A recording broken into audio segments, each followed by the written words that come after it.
So are we live? Not yet. You just tell me, you're live, and then I'll start the meeting. It's not loading the page. I'm gonna say we're live.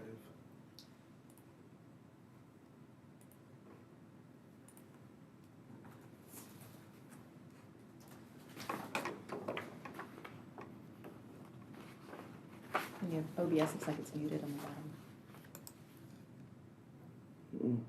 No? I wonder why it's the red light.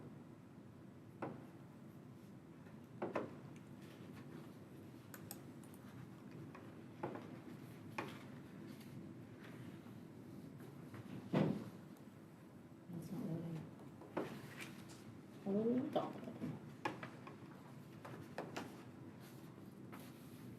Yes, you may go. All right, thank you very much. This is the January 26, 2023 Coastal Permit Administrator hearing. And first of all, the Mendocino County Coastal Permit Administrator meetings will be conducted virtually and not available for in-person public participation. The provisions of Government Code Section 54953 and the recommendation of the Mendocino County Health Officers. As a result, many meetings are live streamed and available for viewing on the Mendocino County YouTube page. All right, so I'm going to go ahead and call the meeting to order at 10:01 a.m. May I please get a determination of noticing? Legal notice has been provided. Thank you very much. That moves us to item number 3, which is the regular calendar.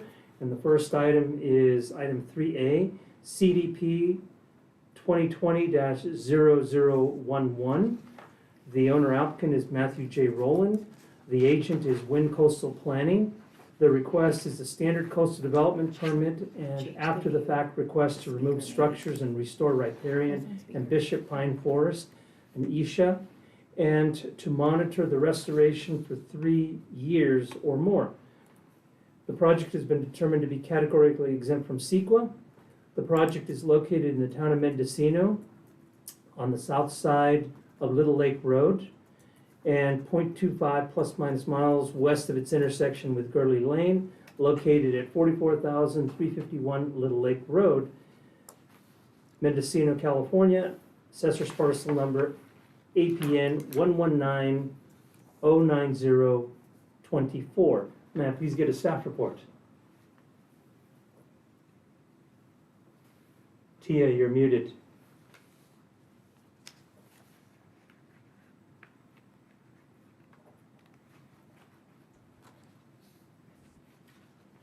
Hi. Thank you, Coastal Permit Administrator. Hello, I am Planner TSR. Today I'm presenting CDP 2020-0011, Roland. Just as the CPA mentioned and discussed in the staff report, the applicant submitted this coastal development permit as part of their effort to address a code violation inquiry that was opened on June 8, 2018. The present use of the site is not allowed within the Mendocino Rural Residential Classification. The property owner has discontinued warehousing equipment at the site and intends to remove the structure that was installed without permits.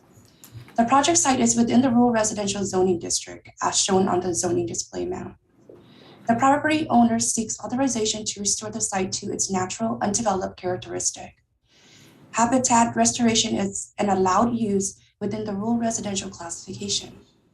Therefore, as proposed, the project would be consistent with the goals and policies of Coastal Element Chapter 4.13 Mendocino Town Plan. On April 2nd, 2020, a referral was sent out to multiple agencies for recommendations and comments. Please see conditions of approval detailed in the staff report. Staff recommends approval of the proposed project. Before I finish my presentation, for the record, staff would like to address 2 edits in the staff report. On page 7, under the hazard management paragraph, please remove South Coast Fire District and replace the Mendocino Fire District. On page 10, condition number 10, it states the applicant shall comply with the California Coastal Commission conditions. Please remove the S from conditions. This concludes my presentation and I am available to answer any questions. Thank you. Thank you very much. I see that the applicant agent is Wind Coastal Planning. Can we go ahead and admit them? And Amy, please go ahead. Hello, CPA Gonzalez and Planner Sauer. It's good to see you both, and thank you very much for your cautious review, careful review of this project in the town of Mendocino. And we are completely supportive of the staff report as with the conditions of approval, including the minor edits that Tia just noted. And we are available for any questions that you might have. Thank you. Thank you very much. Okay, so at this point, I will go ahead and open the public hearing. Are there any members of the public that wish to speak on this matter? Yeah, raise your hand and the waiting room will admit you to speak. Yeah, if you'd like to speak on this matter, use the raise hand feature. And I don't see I'm anyone. not seeing anybody. So we'll go ahead and return it back to the CPA. I've gone ahead and reviewed the evidence provided, the information, and Tia, thank you for the corrections. So I will go ahead and approve the request per the findings contained in the staff report, as well as the conditions, and then noting the edits in the staff report. So item 3A is approved. Thank you. And on behalf of Matt Rowland, we thank you very much. Thank you very much, Amy. Appreciate it. All right, that moves us to item 3B, which is CDP 2022-0002. The owner is Willard and Teresa Herbert. The applicant is August and Christina Peterson. Agent is Tara Jackson, Wind Coastal Planning. The request is a proposed 1,293 square foot single-family dwelling, 643 square foot detached workshop, 850 square foot detached garage, driveway and production well, move 150 square foot non-conforming shed to comply with setbacks. The project, as far as an environmental determination, a mitigated negative declaration has been prepared for this project. The project is located in the coastal zone, 5.5 plus minus miles northeast of Fort Bragg City Center on the east side of Highway 1, north of its intersection with Little Valley Road, located at 26,260 Omar Drive in Fort Bragg, assessor's parcel number 069-10110. And may I please get a staff report? Thank you, County Planner Robert Simmons. First, one quick point of clarification. The applicant is now the owner, so they're both August and Christina Peterson. The project site is a parcel immediately east of Highway 1, although it's accessed from the opposite side of the parcel off Omar Drive. The parcel is currently developed with a septic system and non-conforming shed. The project proposes construction of a single-family residence, garage, workshop, and well. The non-conforming shed will be moved further into the interior of the parcel to conform with required setbacks, and the development will tie into the existing septic system. A biological report was prepared by Wind Coastal, finding significant habitat areas present on site, necessitating the preparation of a mitigated negative declaration establishing mitigation measures as recommended by said report and the California Department of Fish and Wildlife. These measures are included in the recommended conditions of approval. There are a few corrections to the posted staff report that should be noted. On page 5, the staff report includes a section on septage that was transposed from another project's report. This section should be amended to clarify that the septic system is already on site and can support the proposed development. An additional condition, number 31, has been added to highlight the required CDFW filing fee. And finally, there was some ambiguity as to whether or not the subject parcel was located in the Coastal Commission appeal area. It should be noted that it is not, and thus the project is not appealable to the Coastal Commission. All of these clarifications were included on the corrections memo posted on the county website for this project. The project, as mitigated, was found to be consistent with the goals and policies of the local coastal plan, and staff recommends approval. Thank you very much. And then I noticed that you provided a memorandum with those corrections. It should be noted for the record that the memo has been posted on the county website for the public's benefit. Oh, right. So at this point, and thank you for the staff report, I will go ahead and ask the applicant if they wish to speak on this matter. So it looks like Tara so- Jackson. Yes. I'm allowing her to. Hello, this is Tara Jackson with Wind Coastal Planning and Biology, agent for the applicant. I just want to thank Planning and Building Services and especially Planner Fitzsimmons for his assistance on this project and all of the coordination leading up to the hearing. And I would like to say that the applicant is supportive of the staff report, the memo, and the conditions. Thank you very much. Thank you. Appreciate the summary, and at this point, if there's no one else from the applicant that wishes to add any additional information, I will go ahead and open the public hearing. Are there any members of the public that wish to speak on this matter? If you'd like to speak on this matter, please use the raise hand feature.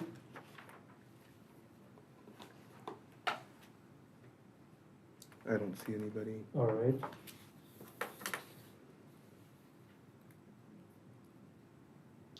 Bring it back to the CPA, seeing that no members of the public wish to speak on this matter. Staff, thank you very much for a detailed staff report. I will go ahead and move to approve the project based on the modifications to the findings and the modification of conditions, adding condition number 31 that basically subjects this to the CDF, California Department of Fish and Wildlife code, and requires the filing of the appropriate fee with the county clerk. Other than that, everything else has stayed the same, so the project is approved with the addition of condition number 31. All right, so that moves us to item 3C, which is case number CDPM 2022-0007. The owner applicant is Barbara and Lawrence Hutchinson. The agent is Schlosser Newberger Architect, and specifically it's Todd Newberger is the agent. The request is a coastal development standard permit application to modify CDP 2020-0020, including condition number 10D and condition 27, and a modified proposal to construct 912 square foot barn and equestrian rescue ranch and residence with garage, fenced generator enclosure, fenced trash enclosure, underground water storage tanks, underground propane tank, concrete retaining wall, associated well, pump house, septic and leach fields, and undergrounding overhead utilities in a location mapped as highly scenic area and adjacent to shore bluffs.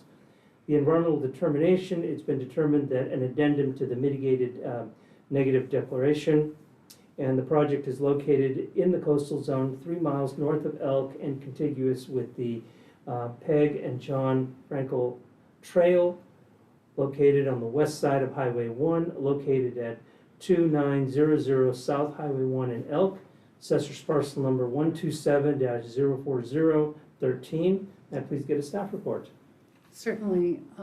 I'd like to start with saying I do have a visual aid that I'll be going through during the meeting. And this is a printed version Thank for you. Just let me know when you're ready to share screen. Anytime would be fine. So this project, originally the Coastal Permit Administrator considered and approved in May of 2022. During, we sent out a notice of final action, and the Coastal Commission, this is in the area of Commission appeal. During that Coastal Commission appeal period, coastal commissioners decided to appeal this project. And the applicant worked directly with staff in the North Coast office of the California Coastal Commission to further amend the locally approved project to perhaps put a stay on the appeal. Part of that process includes this application that you're considering today, which is a material amendment to your action of last May. The site plan has been modified. The barn has been relocated further south and more adjacent to the highway. It'll be obscured from view by existing trees on the property, and the guest cottage and proposed indoor pool have been removed from the project. The existing single-family home remains, and the barn that I mentioned earlier remains, but in a new location. The purpose of the appeal, as described in the staff report, there were 3 reasons given. And what I'd like to do with my presentation is go over the changes and findings and conditions that are materially if you approve, would be materially amended.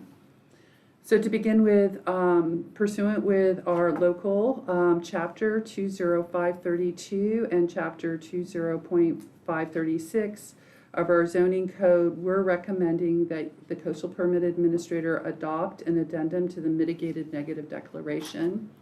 There are no changes to this MND. There are no significant changes in the project to cause a change in amending it.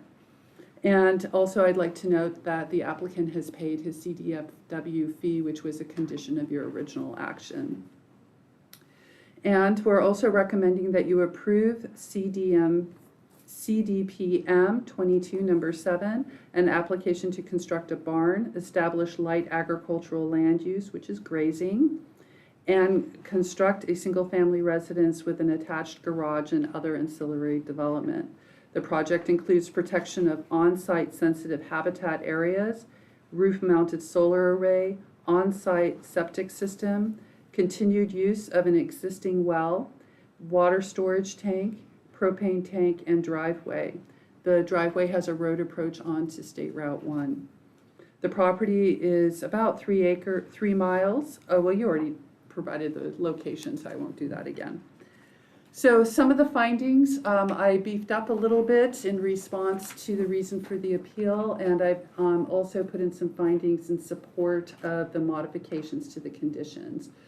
So here on the screen, maybe you could just do a full page view, please. This first page is highlighting changes to the findings. There are 2 columns.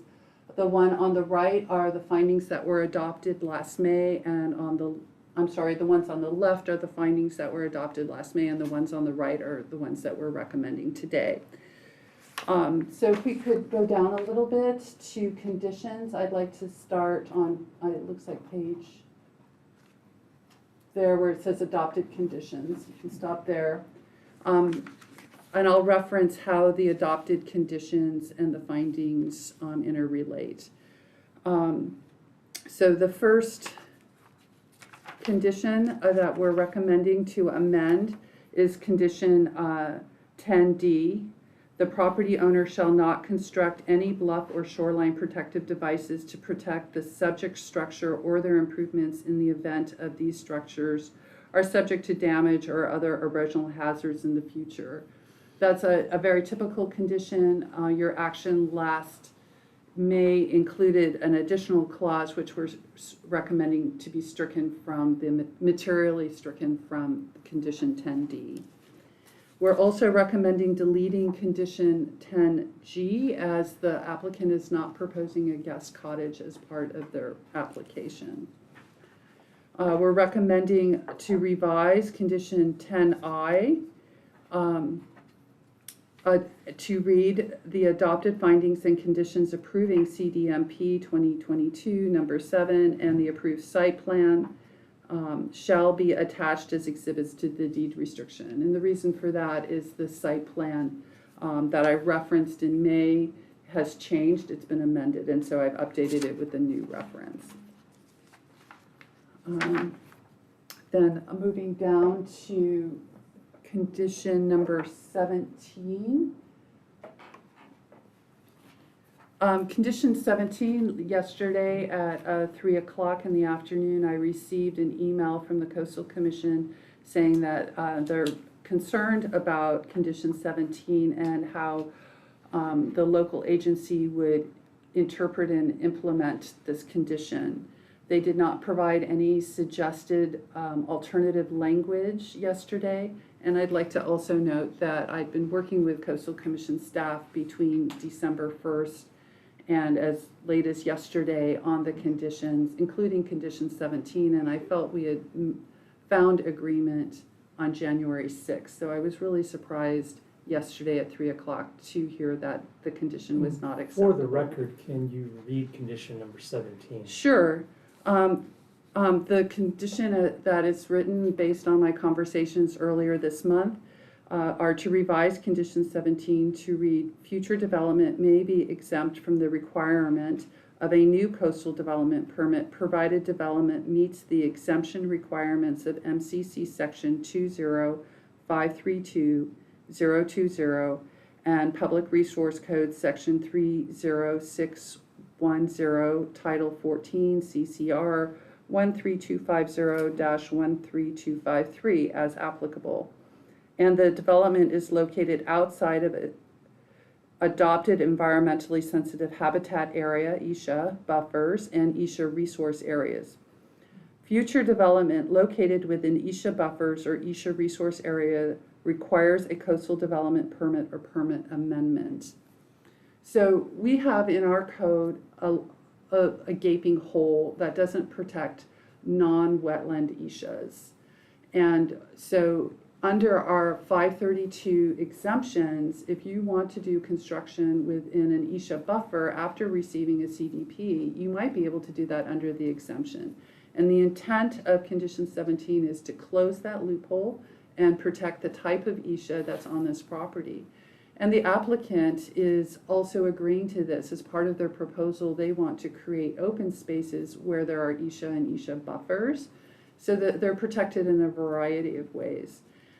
Coastal Commission staff is concerned that as written, condition 17 may be misunderstood by the local agency, and we might inadvertently issue an exemption when our codes do not allow for that. The only, this is a highly scenic property, and the only type of exemption that might be possible on this property is repair and maintenance. And the applicant understands this, and our code is quite clear that in highly scenic areas, exemptions aren't possible except for repair and maintenance. I mean, the condition is pretty straightforward as to what you can do and not do. I think I don't see an issue with the condition, and typically, for the record, when any development comes in, you check the files to make sure that you're in compliance, and one of those is to check prior conditions of approval that Right. are noted on this. I mean, what I would do back in the day is I would take certain conditions and I would put them in the assessor's parcel book so that we knew if at some point in time a development permit came in the future, we could look to see what specific requirements we had going forward. Right, and we still do make notes in the parcel Yeah. map books, and we also put a so- copy in the And these, building permit file. and these items, staff, correct me if I'm wrong, but these reports, these final conditions go into track it, right? They are attached to track it, Right. yes. So I just can't see why staff would be incapable of doing this, so I'll go ahead and keep 17 the way it is. Okay, thank I just you. wanted clarification. All right. All right. So then, moving forward, condition 19, which is also up on the monitor, we're recommending revisions. Coastal development permit or permit amendment is required prior to maintaining the retaining wall that follows the easterly edge of the driveway. This is relating to finding 2. One of the concerns was erosion hazards and bluffs. So this condition, the wall is between the road and the house, but it is a retaining wall and it is up to 10 feet in height. So I feel that repair and maintenance in a bluff property of the retaining wall, if it were to be failing, we should be looking at that before repair and maintenance occurs on the wall. And that would require a building permit and potential engineering. Right, and also a coastal development permit Mhm. prior to repair and maintenance. Okay. The moving forward, condition 21A, we're recommending revisions to. Coastal Commission staff was concerned about the materials as they were described and requested some clarifications to 21A. We're recommending 21A read, a roof material shall be CertainTeed composition shingles color Atlantic blue or material similar in hue and color. Roof-mounted solar panels shall not be a source of glare. Non-reflective surfaces are encouraged. On staff report, page CPA 8, I discussed the reasons for revising condition 26.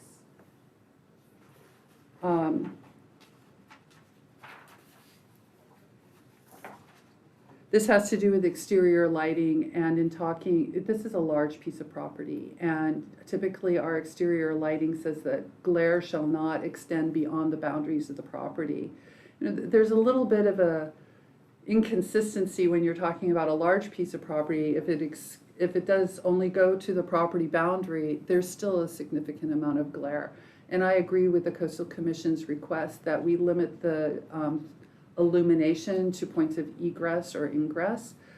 So the condition we added, exterior illumination is limited to areas adjacent to doors, stairs, and points of egress, rather than the property boundary. Okay. Condition 27, we're recommending to delete, as well as condition 32. The property owner has satisfied the original condition 32. And condition 27 has to do with proof of water, which they have done a proof of water test during the dry season, and the well that they've been relying on for nearly 20, 30 years was more than sufficient. So just for clarification, condition 27 in the staff report says, in accordance with the 82 Mendocino County Coastal Groundwater Study, and it goes on, so that condition would be deleted. Right, condition 27 from the original approval of last May. Because I have a staff report that's dated 6 January 23, and it still shows condition 27 in here. Let's see here. Condition 27.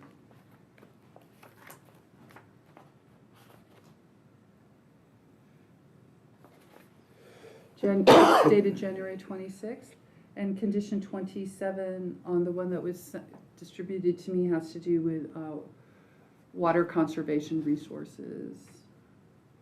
Where are you? I'm looking at the staff report you signed dated 6 January 23. Right, 27, 28, 29, and 30 have to do with water conservation and not productivity of groundwater extraction. So are these conditions being deleted? No, they're being Okay. remained. Condition 27 from your last May action had to do with the productivity of groundwater extraction. So what I'm seeing here still remains? Yes, Okay. they remain. The ones that you're seeing in the published staff report are the ones that we're recommending. Okay, that's just all I need for clarification.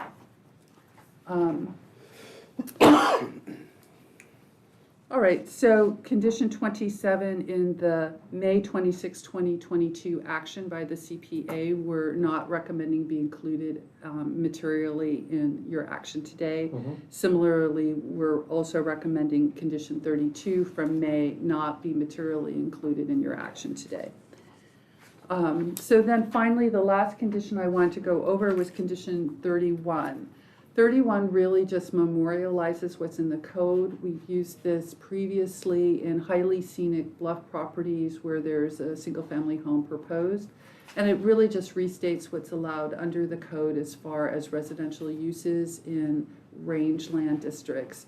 Our code is very protective of agricultural uses, and being a rangeland property, even though it's extremely small for a rangeland property, single family is allowed.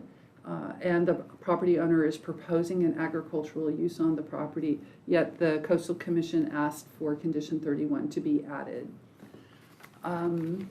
So that, and 31 relates to finding number 12, which is we're recommending just adding a clause to the end of your action last May in adopting finding 12, referencing condition 31.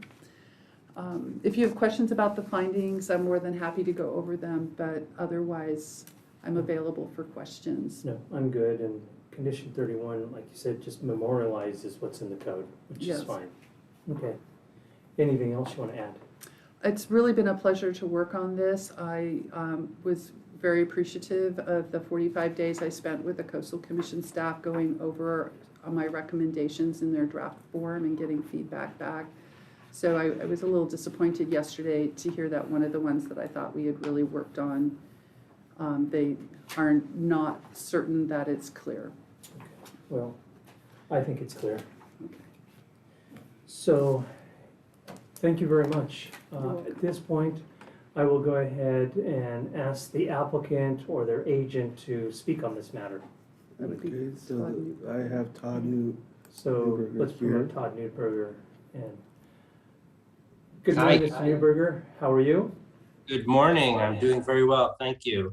I appreciate you all and your time and efforts, and I most appreciate Juliana and your efforts working with the Coastal Commission and helping us move through this. It's been a 5-month effort since the Coastal Commission has filed the appeal, and we worked well with them to mitigate their concerns and revise the project accordingly. And so our applicant, our owner is pleased to accept these conditions and appreciates all your efforts. I do have a couple specific points. So following up on the conversation about condition 17 and the Coastal Commission's acceptance and their proposed language.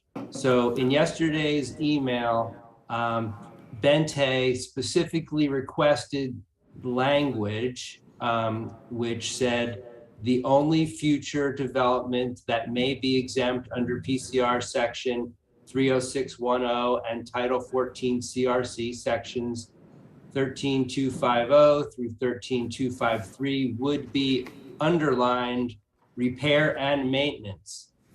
And then it goes on stating Title 14, California Code of Regulations, section 13252. It also then specifically says any future improvements would not be exempt pursuant to Title 14. And it goes on and lists those sections. So I have full confidence in Mendocino County planning staff to do the appropriate review, and I would accept the way that the language is written, but I can't afford for the Coastal Commission to appeal this project based on this specific language.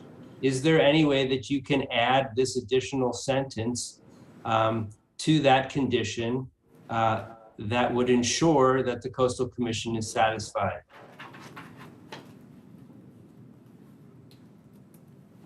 Question to you, please. Okay, so staff, can you go ahead and read to us what the added language would be in condition 17? So I'm pulling up the email right now because one of the 4 requests I made yesterday of Coastal Commission staff was that they provide the language that they would prefer for condition 17. I felt yesterday I could not read their minds, basically. And I never received a clear statement from them for what they were looking for. Rather, I just received what they were not looking for, which, so let me just find the message from them. I should have had that up before we If started. staff can provide the language, we can do that today. Otherwise, we'd be looking at continuing this item for Coastal Commission. Yeah, so the So- language is listed in the email. I think we can lift it clearly. We're not going to want to go for any kind of continuance. I think we can Okay, so get this resolved. yeah.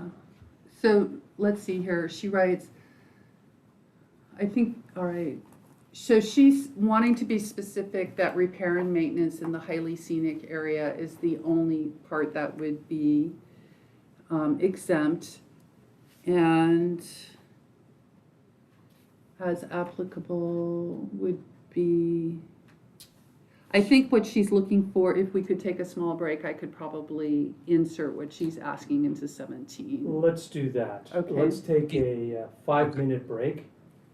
Or do you need more time? No, I'm just wondering if the agent has other revisions to conditions they wanted to discuss. Perfect. Mr. Newberg, is there anything Yeah. else that you would? Well, question. So I question, I'm willing to accept, or we're willing to accept condition 19, but I don't quite understand it.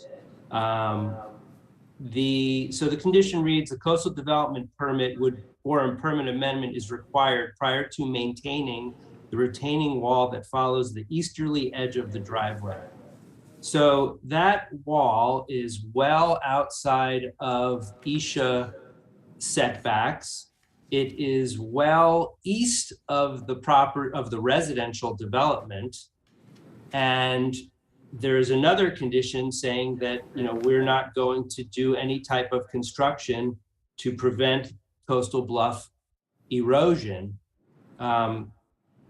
Which is already covered. So for any work, for that retaining wall to be considered a bluff retainer, the entire residence would need to have been gone and into the ocean or removed prior to that fact.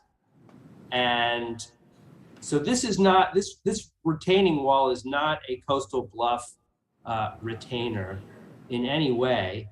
And it's a shotcrete wall. And I think that the owners should be able to do normal routine repair and maintenance on it with a building permit and standard planning review. Should the erosion of the property occur beyond the residence will have been removed. And at that point,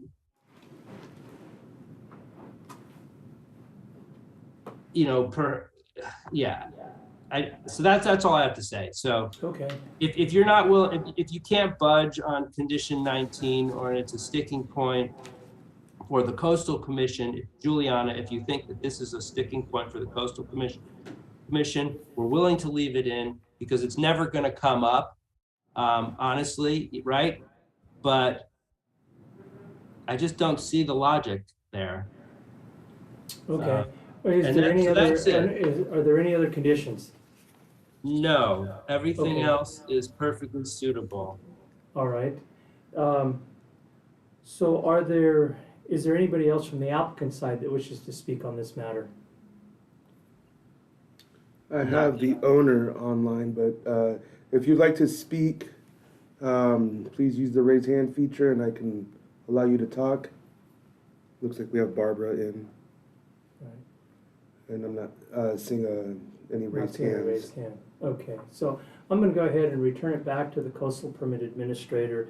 And, I hate trying to, write conditions during the hearing, but we know that the applicant does not wish to continue this item. We know that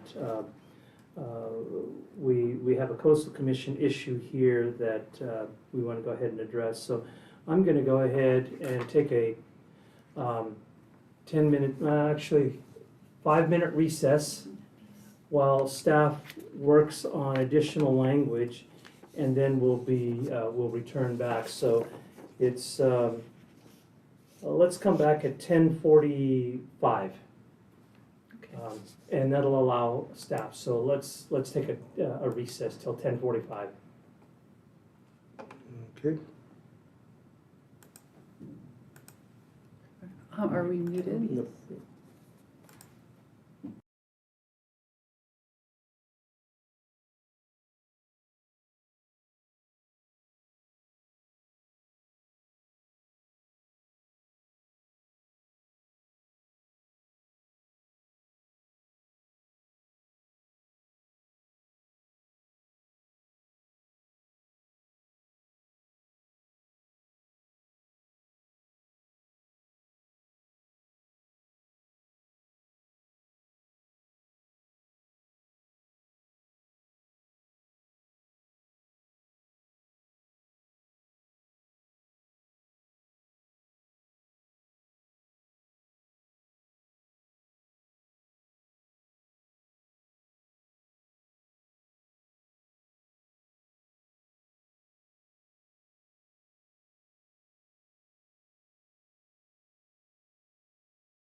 Okay, and we're unmuted. And we're live. I was thinking. Okay.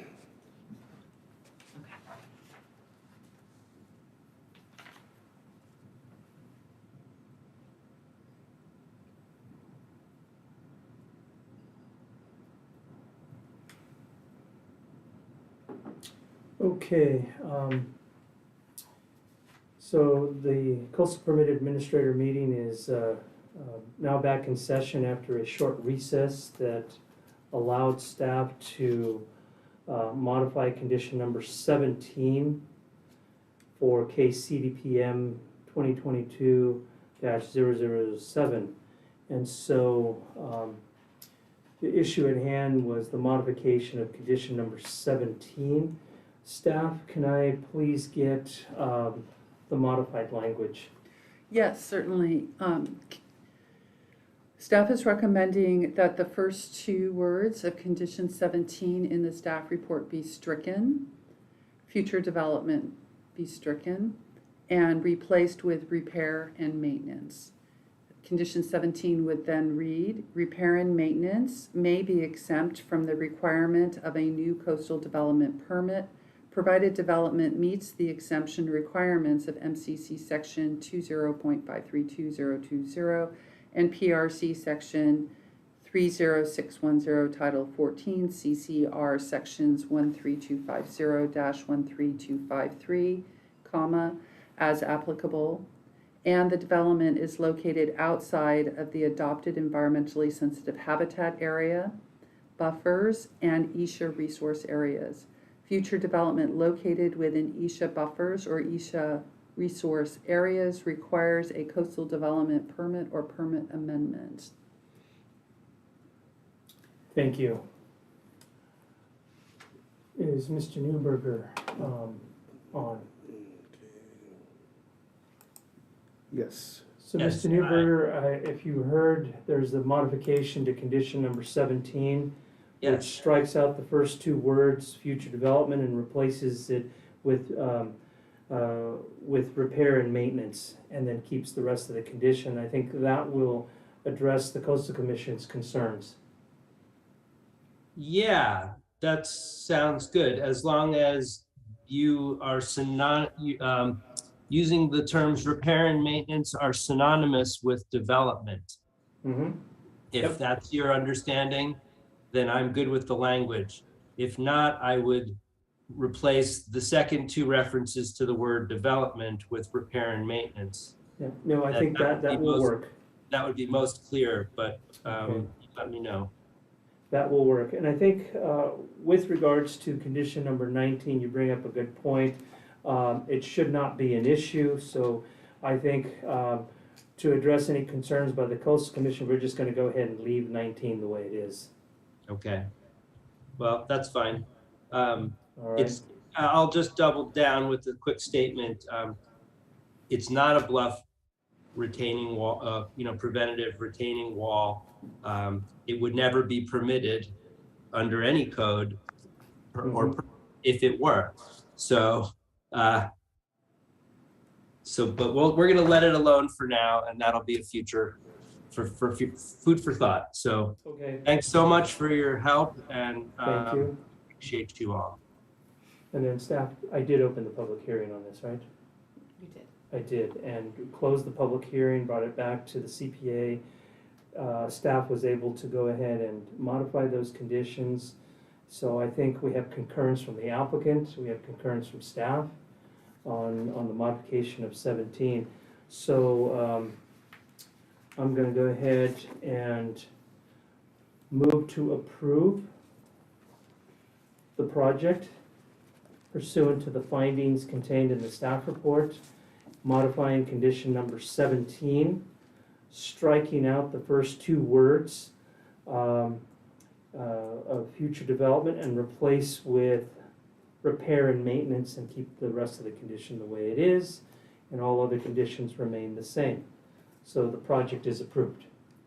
Thank you, staff, and then thank you for the chart matrix that you provided the differences in the conditions. The material changes The material from your changes, yes.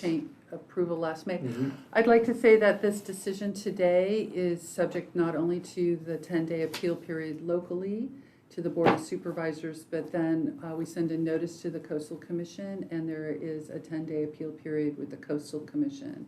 At the conclusion of all appeal periods, and if no appeal is filed, we can then issue the permit for the modification, materially modifying the conditions. We will not be issuing a permit based on your action of last May. All right. Thank you very much. You're welcome. Perfect, thanks so much. Bye-bye. Thank you, Mr. Newberger. That moves us to case number 3D, is CDP 2022-0009. The owner is the state of California. The applicant is Brian Dewey, Assistant Deputy Director. Agent is Joel Benella, Environmental Coordinator. The request is a standard coastal development permit to upgrade the drinking water collection and treatment equipment at McCarraker State Park, including the following: rehabilitate the existing water intake in Mill Creek, upstream of Lake Cleone, install a new raw water supply line and electrical conduit from Mill Creek to the water treatment plant, replace the existing water treatment plant, replace existing water storage tanks, and reconfigure the existing Lake Cleone pump station with operational safety improvements. The environmental determination is a negative declaration. The lead agency was the California Department of Parks and Recreation, who prepared the initial study for the neg deck. State Clearinghouse number 2020-069026. The county, as the responsible agency, has reviewed the project and determined the adequacy of the documents and the project's consistency with the coastal element of the general plan. The project is located within the coastal zone in the community of Cleone on the south side of Mill Creek Drive, plus or minus 0.2 miles west of its intersection with State Route 1, located at 33,200 Mill Creek Drive and 20,565.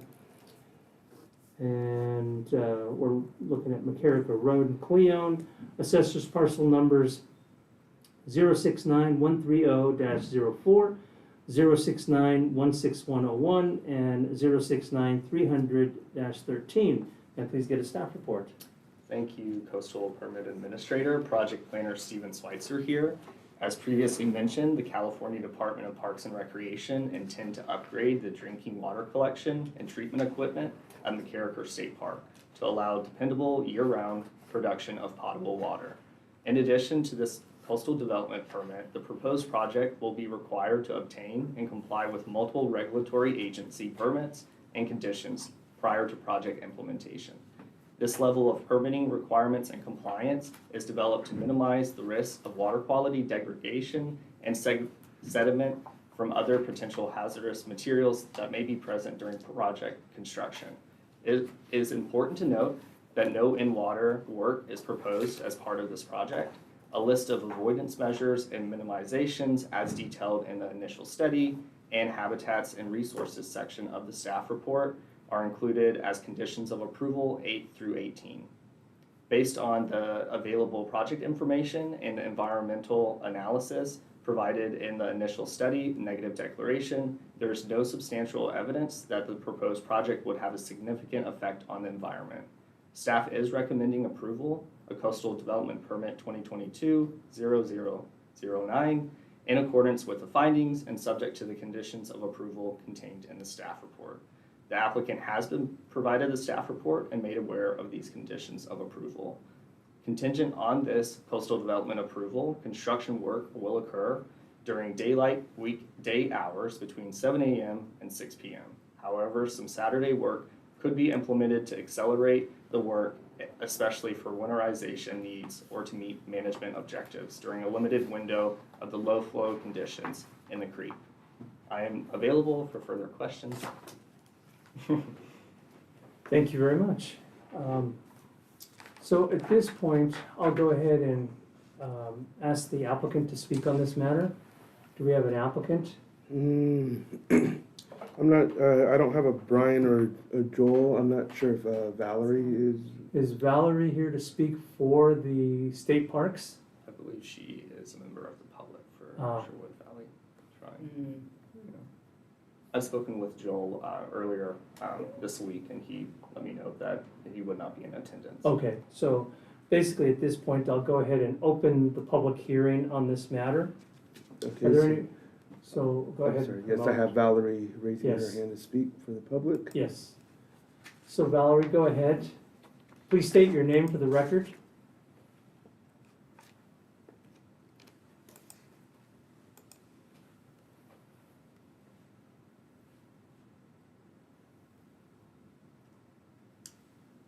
You have permission to speak, Valerie.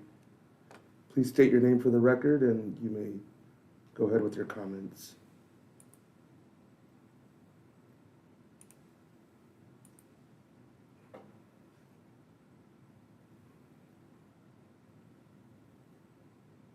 Yes, go ahead, Valerie.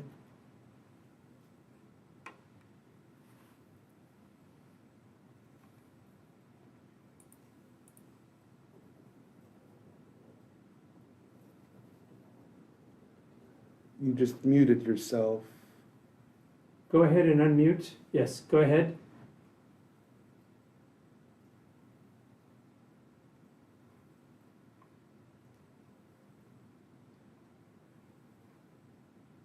Perhaps if they're unable to use a computer, maybe they can call in. Call in.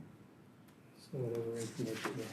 Yeah, the information to call in is on the front of the agenda, if you have it handy. There's a 1-669-900-9128 phone number to call in on the agenda.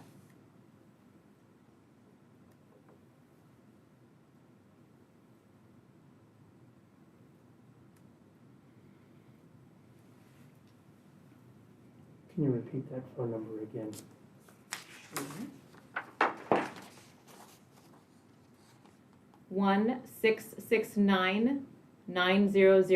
1-669-900-9128.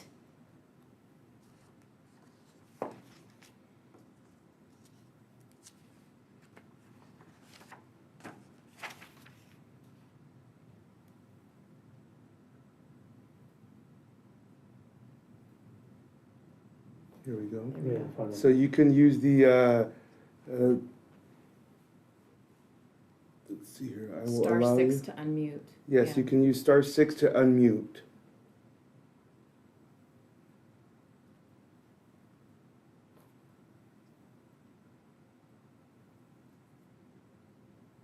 Valerie, if you can hear us on the phone, it's *6 to unmute your phone line.